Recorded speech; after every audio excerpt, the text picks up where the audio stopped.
You know, your comment there caused me to reflect on my early exposure to TV.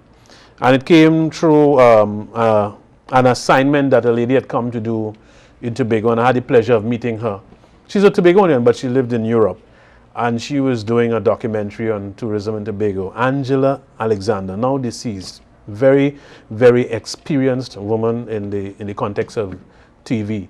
And she did say to me as she was preparing to do, I think she got a location shot, a couple scenes for a movie that were, the movie was shot with location scenes in Castara. And I remember her saying that one of the challenges we have here is that people make don't make the distinction that theater people are not fitted for TV and TV people are not really into theater. What is your own comment in terms of that as you look at casting people for roles and so on? What's your own view of that and what you think is the direction that we might take to get this thing going forward? Well, for me, in terms of understanding and being able to respect the differences, it doesn't even come so far down the line in terms of casting people. It comes from general planning and in terms of how I write it. I was very, very fortunate to meet Mr. Akinlabi Holter when I just came back from school, and he studied theatre arts at UW St. Augustine, and he was able to help me, like, nudge me and say, well, okay, Rita, no, this is not TV because that's my training. Right. This is theatre, so you have to do it in this particular way and that sort of thing. And very, very early, like, not even just theatre and TV, but TV and film, like, those are three completely separate disciplines and that sort of thing. But in our country, it's a potpourri. Everything is rolled into one. In the Caribbean in general, like everyone just mixes up and just do a number of different things.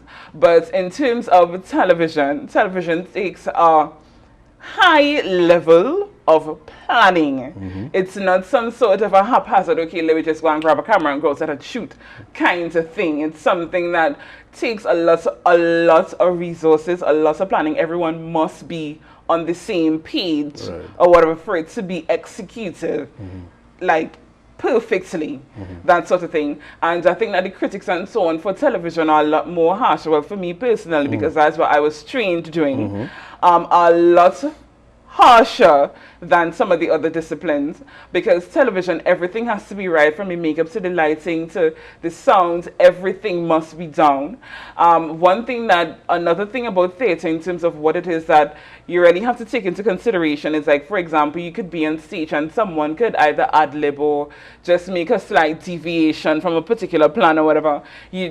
Usually in television, based on what it is that you're doing, you don't necessarily have that much room for that sort of thing. Yes. And I think that a number of challenges really do arise when it is that people feel that they know a particular discipline, whether it's that they've been trained in TV and they think that they can do, they've been trained in theatre and they think that they can do TV, and it's like they would just make a mess of things. Because for me personally, like, being back, I don't want to offend anybody or anything like that. It's like I've not necessarily ventured so much into the television aspect side of things because they aren't the appropriate, adequate, sufficient resources for it to be done in an excellent manner. Yes. And I don't know, I could be very anal in terms of what I attach my name to, so I'm very particular when I do things. I want to be associated with quality things. I don't want to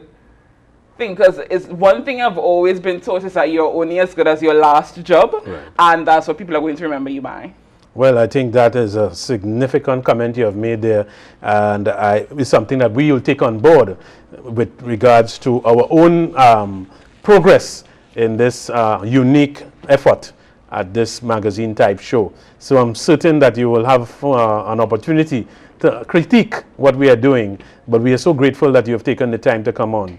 One of the things I must say, viewers, is that we are very privileged to have a passionate and resourceful, highly trained young professional here in Tobago, and we do hope that you will be able to continue to have opportunities and outlets to show your work, show your expertise, and not let your passion die because of the lack of venues in Tobago. And that's one of the things that I believe we must hope will be part of your future development. New avenues, new access windows, and you break through.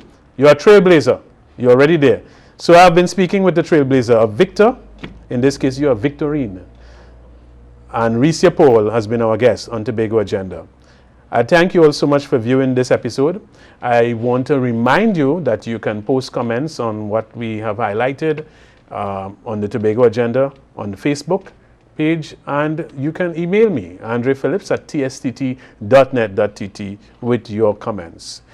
Have a pleasant night, and remember, he who has begun a good work in you will always be there to complete it.